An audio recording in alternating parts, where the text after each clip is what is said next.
you very much, Roger, for joining us.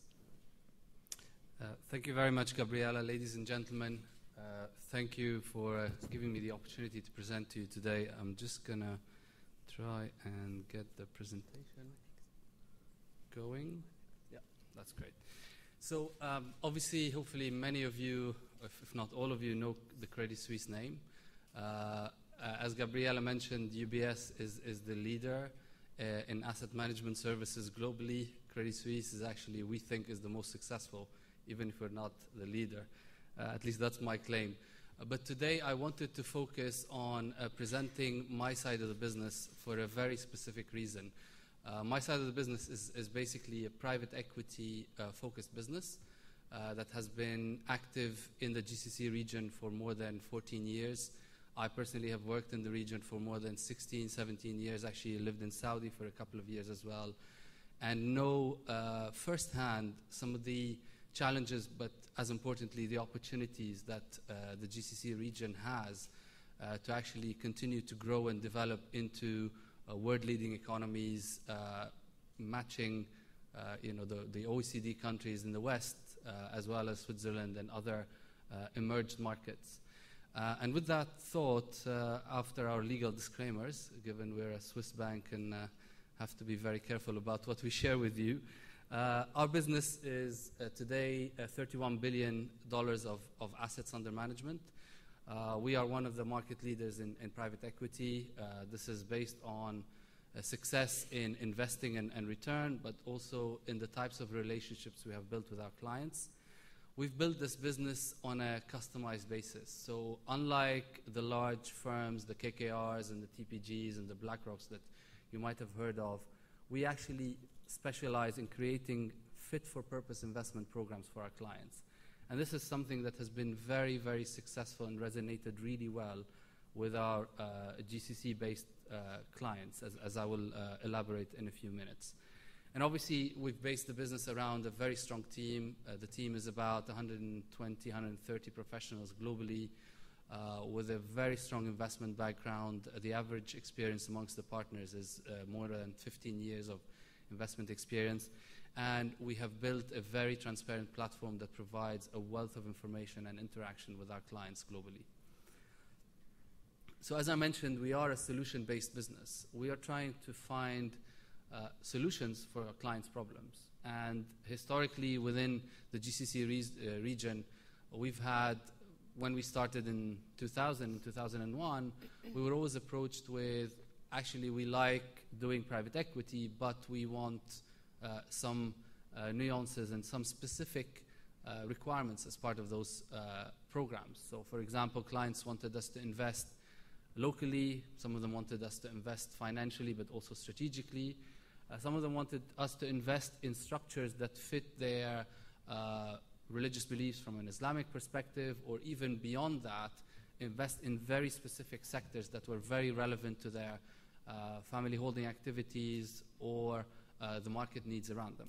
And we were able to always deliver that. We never fell short of giving the clients what exactly they wanted. But more important to all that is the type of relationships we have built with these clients.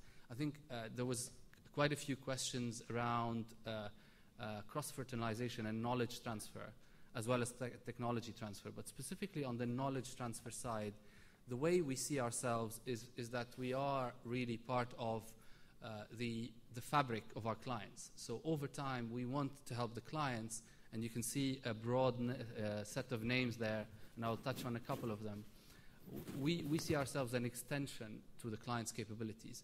And over time, we have been proud to build very professional investment teams within our clients themselves in the region who have gone on to do their own investment programs and develop their own investment activities on their own. And that is probably the biggest testament to our capability and the strength of our business. And within the context of this list, I want to mention a couple of things that are very relevant to the themes that have been touched on today is the priorities for the GCC growth going forward. Healthcare, renewable energy was mentioned as well. And within the context of renewable energy, as Gabriela mentioned, we've been proud to be associated with the Masdar investment program that was set up by the government of Abu Dhabi really from the start. And I personally had the privilege of working with a team to take the idea from being an idea on paper to being an investment program that started with $250 million in a public-private partnership format. So we had the government of Abu Dhabi contributing capital, Credit Suisse contributing a substantial amount of capital alongside them, and behind that we attracted several corporate institutions that had a strategic focus on the region to build an investment program whose primary objective was really technology transfer at the end of the day. And by technology transfer, I mean investing in companies that were small, medium-sized companies in the US and Europe, and helping them bring their technology, their know-how, their services and capabilities to serve the market needs. And today we have a solar project that's up and running, and a much larger project that one of the companies that we invested in is involved in Saudi Arabia. We have waste-to-energy plants that are being built. We have hydrogen technology plants, and so on and so forth. And this is just a nucleus and a catalyst, but the fundamental driver behind it is helping the GCC region, and specifically in this case the UAE, who was, to be fair, the first mover in the region, to develop an innovation-based economy. So one of the things that we did before we embarked on that journey, and I want to touch on that because I think it's very topical, we actually did an analysis on the amount of GDP spent on innovation and research and development. And it's safe to say that the GCC region across the board was actually one of the lowest investors from a percentage of GDP perspective into this type of activity. And the challenge was you can take billions of dollars and put them into innovation, but that will take quite a long time to bear fruit and mature.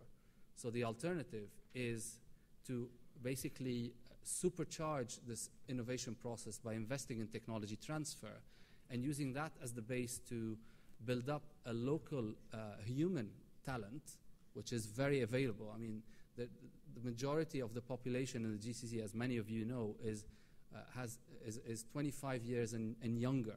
So there's a huge amount of human talent available to be tapped that in 5 and 10 years' time will be able to innovate and create fundamentally groundbreaking ideas in their own right. And I had the benefit, going back 15, 20 years, of being involved in the Saudi market. And I saw some tremendous successes around electronics, where one of the leaders in electronic chip manufacturing is a Saudi-based company that exports to the likes of IBM, exports to China, to the US, to the whole globe. And very, very few people know about it. Another similar example is a company, the largest producer of insulin in the region, which is also another Saudi-based company.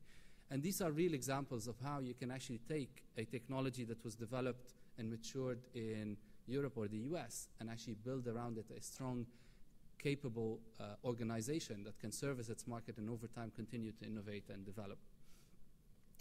One last area of focus that I wanted to talk about, and again it has been mentioned quite a few times, is Islamic financing, and specifically Sharia compliant investments. We have been one of the early movers in this part of the let's call it the asset class, because we saw an opportunity from late 90s to early 2000s where clients, and very, very sophisticated investment clients, institutional quality clients from the region, came to us and said, we have to invest under Sharia guidelines, and how can you help us solve the problem?